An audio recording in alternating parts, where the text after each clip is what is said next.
For today's video mga bossing, ayan, gagamit tayo ng Ajinomoto, ayan, betchin, para sa ating pampalasa.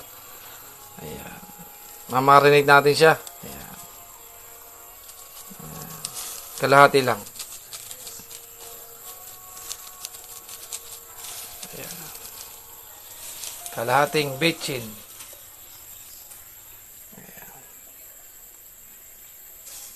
Sa toyo naman, mga bossing, ayan, gagamit tayo ng shot glass, ayan, para sa ating ano ng ating toyo. Ayan. Ayan. Ayan.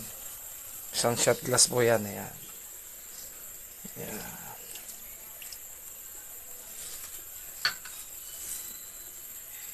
Natin, yan.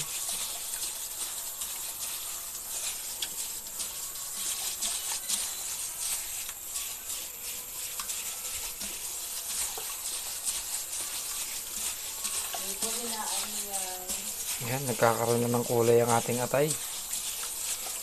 Ayan. At syempre, gagamit tayo mga bossing ng oyster. Ayan, lagyan natin ng isa. Mamasitas. Ayan.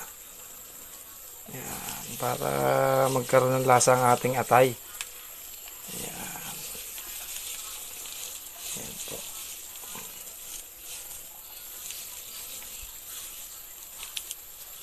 Ayan na. Kung mapapansin nyo mga bossing, kanina nakakamay tayo. Nung tayo naghuhugas ng ating tsaka nag-ano ng lansa gamit yung asin. Sa ngayon at tayo mag-ano naman ng ating ricado, marinate, nakagloves na tayo. Ayan.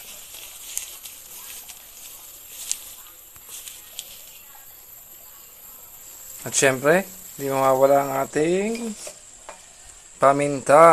Ayan, paminta. Ayan, meron ng paminta, may oyster, may toyo, may betchin. Ayan, mix lang natin siya mga bossing. Ayan, para bukas talagang yung lasa niya yung nanunuot. Ayan.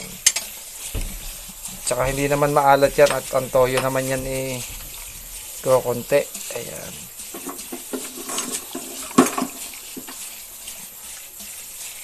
Tsaka natin siya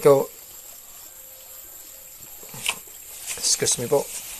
Ayan, tsaka natin siya i-coat sa harina bukas. Ayan. Pag iluluto na natin, ayan.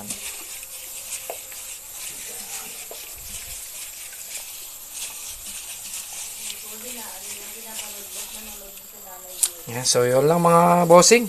Maraming thank you. Kung bago pa lang kayo sa akin channel, ayan, pa-subscribe naman po, palambing na po. Bago lang po ako sa YouTube. Thank you po.